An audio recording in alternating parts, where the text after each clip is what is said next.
Okay, Scorpio, we have the World, Major Arcana, and we have the Queen of Wands.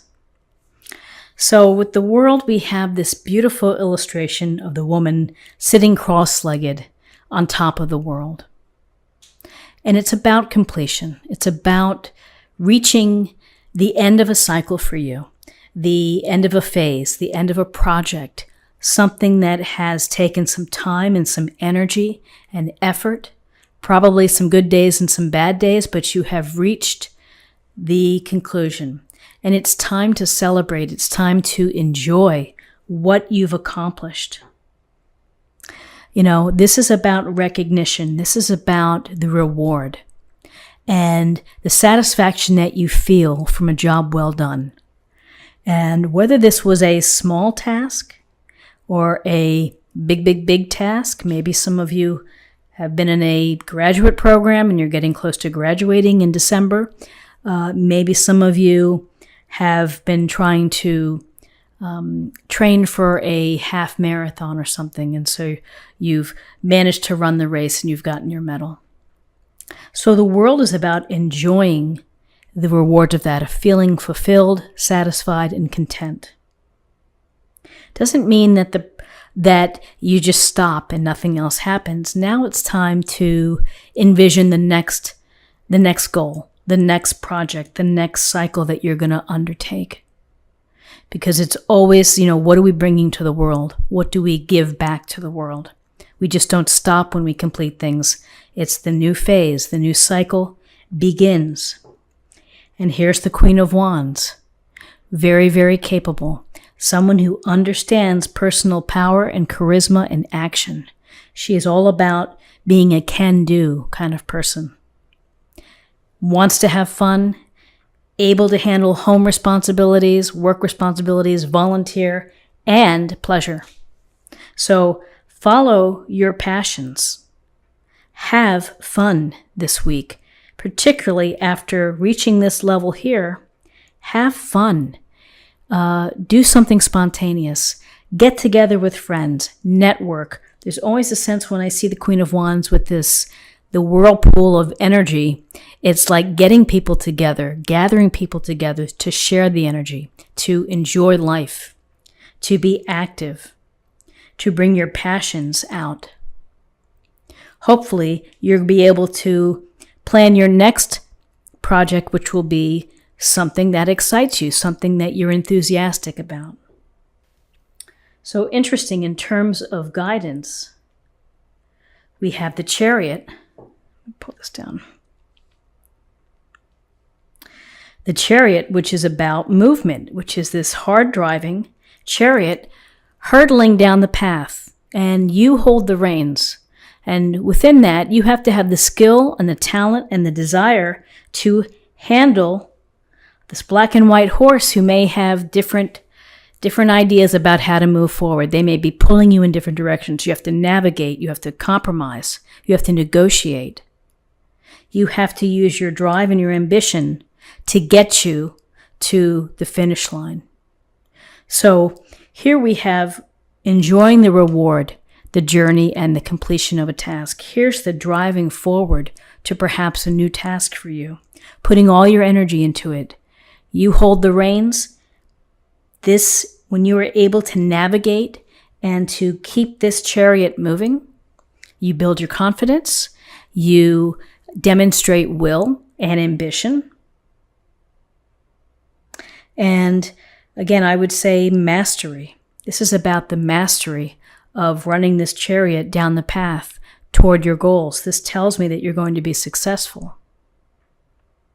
And people may look to you to see how you've done it, what you've been doing.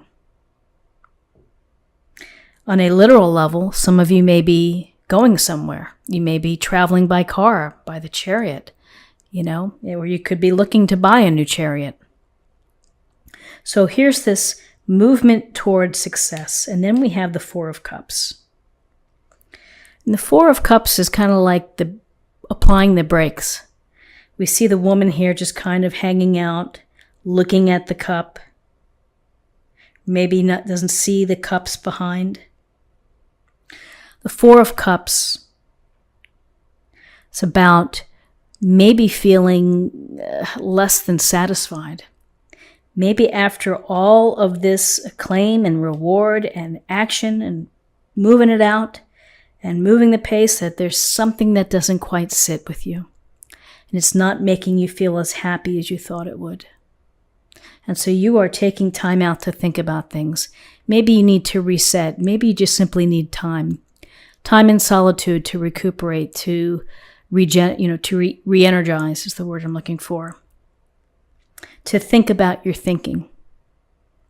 So the Four of Cups can be boredom. It could be, again, feeling discouraged or discontent. It could be sulking under the tree.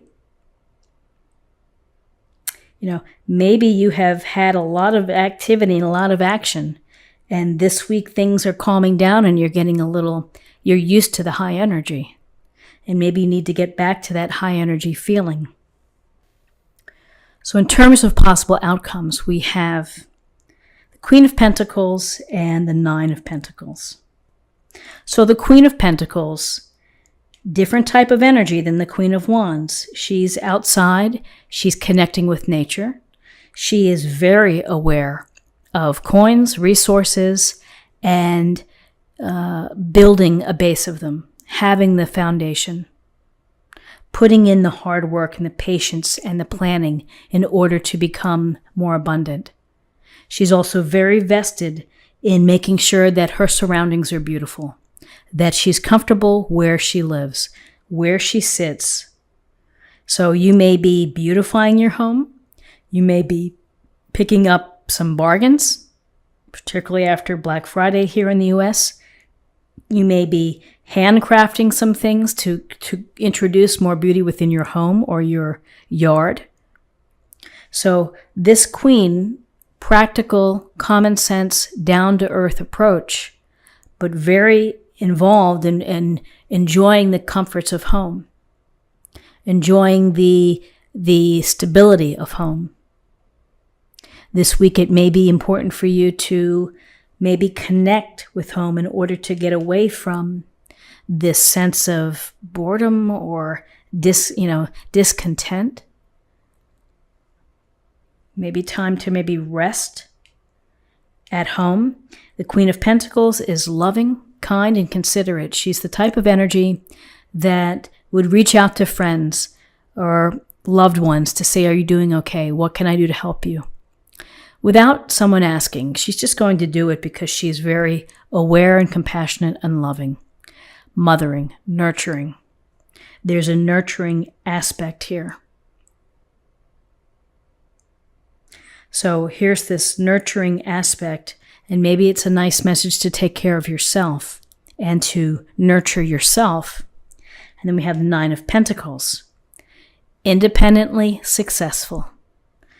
Again, enjoying the comforts and the boundaries of her home by virtue of what she's put into it, which is time, energy, patience, probably discipline, and hard work in order to display the pentacles, the resources, her comfort and her abundance at home. She's enjoying it. And that's important because when you are hard driving and you are moving it to town, you're trying to get to that finish line. Here, once you get to that finish line, it's like take a moment to enjoy what you've done. Here's the reward and the feeling that you feel of being successful, being recognized, feeling fulfilled. And then here's the feeling of I work hard, I have made good decisions, and I've sacrificed, and I'm going to enjoy my tiger, my time with my tiger in my yard. And it makes me happy. These are the things that make me happy, and I've earned them. So, interesting with the queens. Go, go, go, go, go energy and home, hearth, abundance, comfort, beauty. Nine of Pentacles, again, hard work. Focus on the finish line. Be successful, but then enjoy what you have. There may be some lessons here embedded with, hard driving, ambitious, working hard to reach your goals. Don't forget to have some fun, Sometimes reaching your goals isn't everything, and maybe it's time to be having more activities, either with family or friends. Let's see what the oracle cards have for us. Soul family, call in your tribe. You don't have to do it alone. So very interesting. The Nine of Pentacles, she's independent. She's done it probably alone. Call in your tribe, your family, your foundation. And finally, let's choose an oracle card for love. Spontaneity. You move beyond the constraints of the mind and freely and lovingly embrace new situations. I think the Queen of Wands embodies that. It's about being mindful, being, able to jump in and to enjoy life. Enjoying life as the Nine of Pentacles, enjoying what you have at home, making the most of it. So Scorpio, this is what I have for you for the week.